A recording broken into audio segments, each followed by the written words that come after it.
प्रिय विद्यार्थियों, आप सभी का इस ऑनलाइन क्लास में स्वागत है। आज हम बीएड सेकेंड ईयर की पाठ्य पुस्तक अधिगम हेतु आकलन के अंतर्गत इकाई पढ़ रहे हैं। फर्स्ट इकाई का नाम है आकलन की अवधारणा की सामान्य व्याख्या, जिसके अंतर्गत हमने आकलन और मूल्यांकन के संदर्भ के अंदर पढ़ते हैं कि इन दोनों के अंदर व्याख्या किस प्रकार से होती है। तो हमने इससे पहले पढ़ा था कि आकलन क्या है, फिर मैं मूल्यांकन का अर्थ, मूल्यांकन की परिभाषा, मूल्यांकन के उद्देश्य और यहाँ तक कि मूल्यांकन की आवश्यकता और महत्व के बारे के अंदर भी जानकारी प्राप्त की थी। इसी के साथ हम पढ़ रहे थे मूल्यांकन की प्रक्रिया के सोपान, जो हमने नेक्स्ट वीडियो व्याख्यान जो था पिछले वीडियो व्याख्यान के अंतर्गत मूल्यांकन संबंधित प्रक्रिया के जो सोपान है उन सोपानों के बारे में इस वीडियो व्याख्यान के माध्यम से समझाया था। अब उन सोपानों के अंतर्गत भी आते हैं मूल्यांकन का आज का जो प्रकरण है मूल्यांकन का क्षेत्र। कैसा है?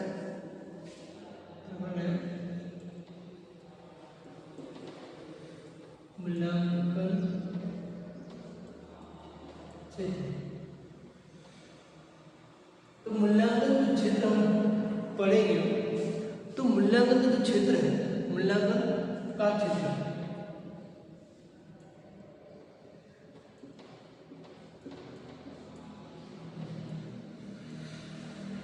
Scope of evaluations. मूल्यांकन क्या है? तो मूल्यांकन का अगर क्षेत्र देखा जाए, मूल्यांकन का क्षेत्र है अत्यंत व्यापक है। मूल्यांकन का क्षेत्र अत्यंत व्यापक है।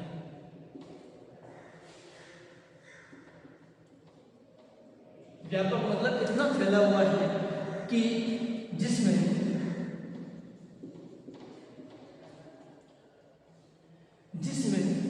मूल्यांकन का तात्पर्य, जिसमें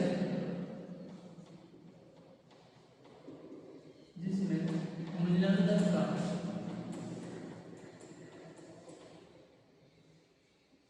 तात्पर्य उन क्षेत्रों से है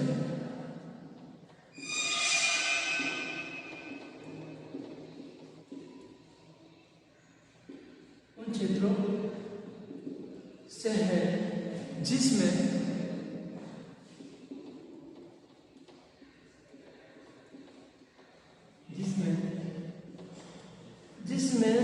व्यक्ति का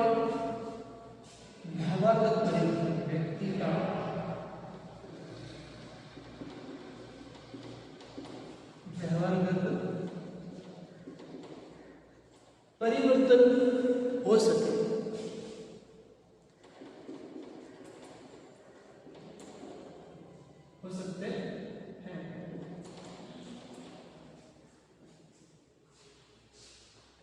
जिसमें व्यक्ति का व्यवहारगत परिवर्तन, कौन सा व्यवहार जो उसने सीखा है, कहाँ सीखा है, कैसे सीखा है, उसके बारे में जानकारी रखेंगे। तो मूल्यांकन का क्षेत्र वो अत्यंत व्यापक है, जिसमें मूल्यांकन का अर्थ उन क्षेत्रों से है जिसमें व्यक्ति का व्यवहारगत परिवर्तन, उसके व्यवहार में जो परिवर्तन होता है वो किन किन के द्वारा होता है। तो पहला आता है, इसी में आता है, पहला है ज्ञान। ज्ञान क्या है? ज्ञान का अर्थ है कि कोई भी अध्यापक या छात्र अध्यापिका या छात्र अध्यापक जिस विषय वस्तु के अंदर इंटरेस्ट रखता है, जिस विषय वस्तु के अंदर कोई जानकारी प्राप्त करना चाहता है, उससे संबंधित ज्ञान करेंगे। इसमें है विषय वस्तु संबंधित क्या आता है? विषय वस्तु संबंधित ज्ञान को अर्जित करना, मतलब जिस विषय वस्तु के बारे में अध्यापक या विद्यार्थी जानता है, उस विषय वस्तु के अंदर अधिक से अधिक ज्ञान प्राप्त करना। हम उस विषय वस्तु को देखते उस विषय के उस प्रकरण के बारे में जानकारी प्राप्त कर लेते हैं, इसके बारे में ये होगा। उसके बाद आता है सेकंड नंबर आता है वो है बोध। बोध मतलब इस विषय वस्तु के बारे में वो कितना जानता है। तो सीखी हुई बात कौन सी? सीखी हुई वस्तु की क्षमता प्राप्त, सीखी हुई वस्तु की क्षमता रखना।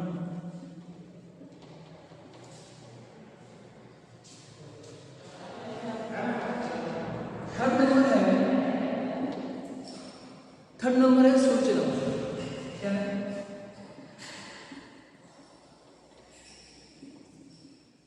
सूचना मतलब इन विषयों से संबंधित, मतलब जिस विषय सामग्री की सूचना का अंकन किया जाता है, जिस विषय वस्तु के अंदर कौन कौन से उपकरण होते हैं, सामग्री होता है, उनका सूचने की सूची कैसे बनाई जाती है, तो आता है विषय वस्तु संबंधित।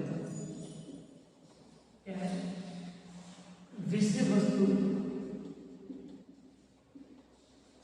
की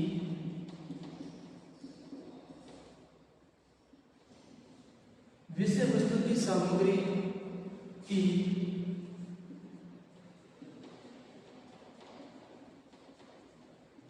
सूचना का अंकन करना।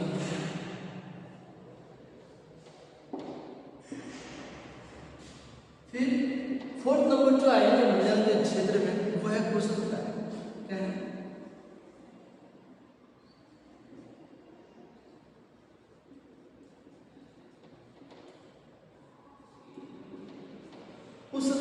कुशलता मतलब उस विषय वस्तु के अंदर, मतलब जो विषय वस्तु है, जिस विद्यार्थी का जो प्रिय विषय है उसमें कुशलता बनानी।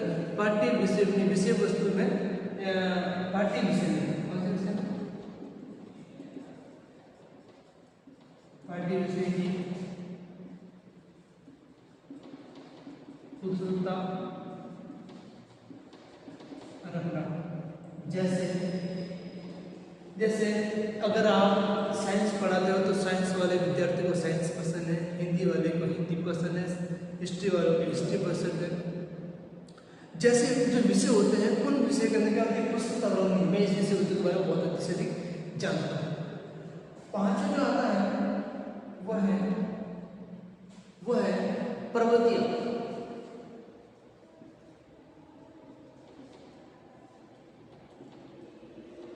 प्रवृत्तियां मतलब होता है कि उस प्रवृत्ति में उस विषय वस्तु की अभिवृत्ति होती है, अभिवृत्ति और अभिव्यक्ति। जैसे मित्रों कहाँ है, अभिवृत्ति मतलब है अभिवृत्तियों का मूल्य, अभिवृत्तियों का मूल्य। तो अभिवृत्ति मतलब है कि हम जिस विषय वस्तु में जानते हैं उसमें कौन कौन सी अभिवृत्तियां हैं उनका ज्ञान प्राप्त करना। जैसे मित्रों का मित्र कैसे होने चाहिए, हमारे मित्रों का ये बोलते संगति। सेकंड नंबर आता है विषय वस्तु की पहचान करना।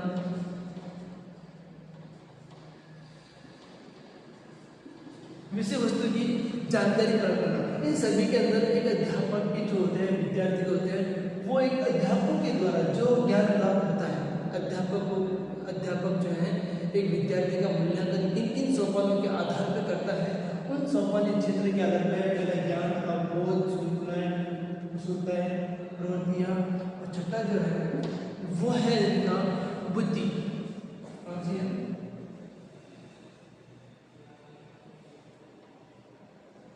बुद्धि का मतलब है कि बुद्धि से पुनरावृत्ति करना। क्या है? बुद्धि से पुनरावृत्ति करना।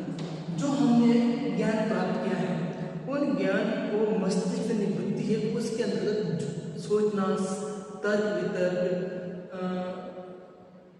उसके बारे में रुचि उत्पन्न करना, योग्यता प्राप्त करना, ऐसी क्रिया जो है जो हमारे बुद्धि के अंदर, वो क्रिया जो बार बार चलती रहे, पुनरावृत्ति हो, उस क्रिया को जितना हम करेंगे उस क्रिया के बारे में हम सरलता से उसको सीखते हुए जाएंगे और वो एक समय ऐसा आएगा कि हम उसके बारे में बहुत अधिक जानकारी प्राप्त कर सकते हैं। सातवां है योग्यता।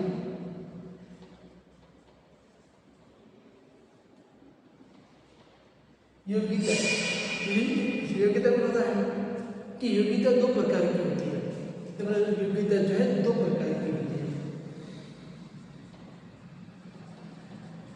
योग्यता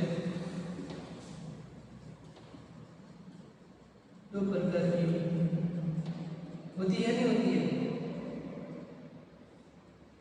छात्र अध्यापक आप सभी को मालूम है योग्यता दो प्रकार की होती है। कौन कौन सी होती है आप सभी को मालूम होता है। पहला होता है सभी में सामान्य बुद्धि होती है, सामान्य योग्यता होती है। पहला है सामान्य योग्यता योग्यता और सेकंड नंबर है विशिष्ट योग्यता।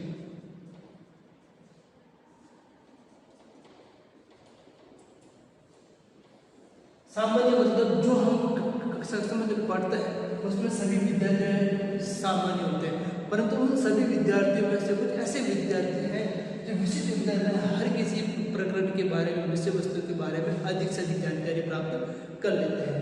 आठवां जो है वो है रुचियाँ, इंटरेस्ट। लास्ट टॉपिक है इसके अंदर। तो रुचियाँ मतलब होता है विषय वस्तु संबंधित क्रियाओं को पसंद करना।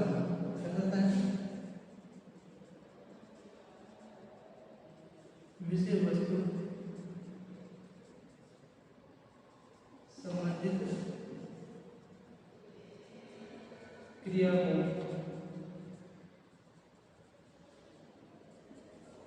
पसंद करना। विषय वस्तु संबंधित क्रिया को पसंद करना। तो मूल्यांकन के जो क्षेत्र है, अध्यापक विद्यार्थी जब मूल्यांकन करता है वो इन आधारों पर करता है। तो प्रिय विद्यार्थियों, आज की वीडियो व्याख्यान के अंतर्गत हमने मूल्यांकन का क्षेत्र पढ़ा है, तो आप सभी विद्यार्थियों को इस मूल्यांकन के बारे में समझ में आया होगा।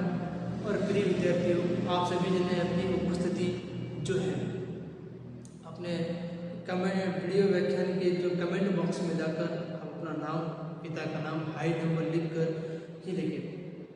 धन्यवाद।